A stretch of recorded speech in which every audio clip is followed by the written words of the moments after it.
Selamat pagi.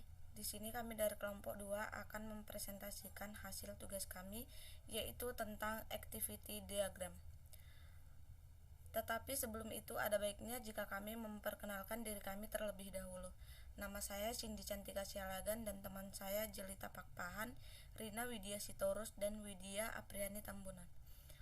Langsung saja kami mulai. Adapun materi yang pertama yaitu apa itu activity diagram?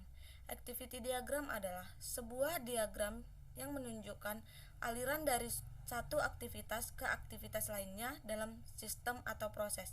Diagram ini merupakan salah satu jenis flowchart yang ada di Unified Modeling Language atau UML.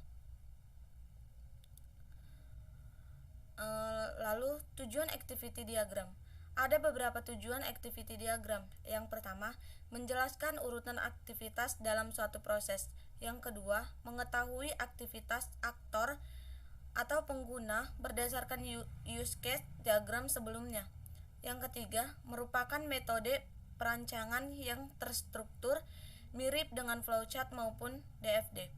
Yang keempat yaitu mudah dalam memahami proses yang ada dalam sistem secara keseluruhan. Baiklah, materi selanjutnya akan disampaikan oleh teman saya.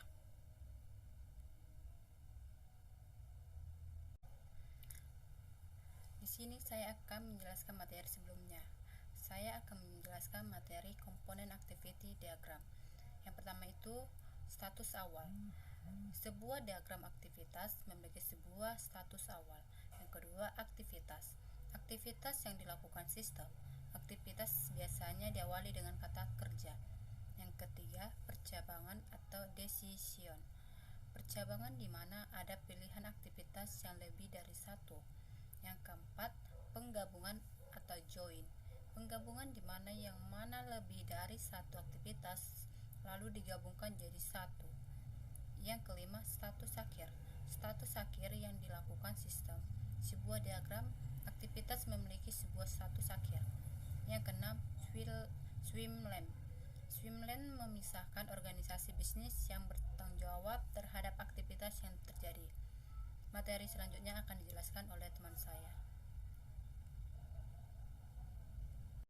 Baik, saya akan membacakan materi yang sebelumnya dibacakan oleh rekan saya Jelita. Merge node mengartikan penggabungan aliran dengan beberapa input namun hanya memiliki satu output. Fork, aliran yang dapat bercabang menjadi dua lebih aliran paralel. Merge mewakili dua input yang digabungkan menjadi satu output. Comment, untuk menambahkan komentar ke elemen. Signal sending, mewakili pernyataan bahwa sinyal sedang dikirim ke penerima. Sinyal receive, menyatakan bahwa aktivitas telah menerima sinyal yang diberikan. Baiklah, saya akan membahas materi terakhir yaitu tentang contoh activity diagram. Di sini sudah ada gambar activity diagram saat bisnis menerima pesanan dari pelanggan. Nah, saat pesanan itu diterima, di sini ada akan dibagi menjadi dua bagian paralel. Yang pertama itu adalah menerima dan juga mengisi detail pesanan, sedangkan di sisi lain ini mengirim penagihan atau mengirim invoice. Kemudian di bagian menerima detail pesanan di sini dibagi menjadi dua juga, itu pengiriman malam hari dan juga pengiriman reguler. Ini berdasarkan keinginan pelanggan, apakah pelanggannya ingin pesanannya dikirim malam itu juga atau mengikuti pengiriman reguler. Nah, di bagian mengirim invoice ini aktivitasnya adalah menerima pembayaran. Kemudian jika semua aktivitas ini sudah dilakukan, kedua aktivitas paralel ini akan digabungkan untuk mengakhiri proses pemesanan. Sekian presentasi dari kelompok 2, sekian dan juga terima kasih.